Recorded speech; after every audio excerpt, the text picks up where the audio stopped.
ఎంపీకి ప్రతి సంవత్సరం గవర్నమెంట్ నుండి 5,00,00,000 ఇవ్వబడతాయి.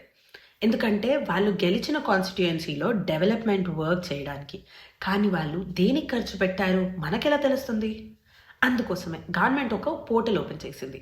ఇందులో ప్రతి ఎంపీకి ఎంత అమౌంట్ రిలీజ్ అయింది, ఎంత పని వాళ్ళు చేపించి ఖర్చు పెట్టారు, ఏ ఏ పనులు చేపట్టారు, అందులో ఎన్ని అప్రూవ్ అయ్యాయి, పూర్తయ్యాయి అనేది చూడవచ్చు.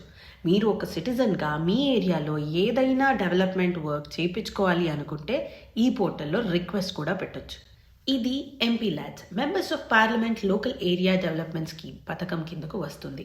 2024 సంవత్సరం నుండి ఇప్పటి వరకు లోక్సభ మరియు రాజ్యసభ ఎంపీలందరికీ కలిపి 8,900 కోట్లకు పైగా నిధులు కేటాయించబడ్డాయి.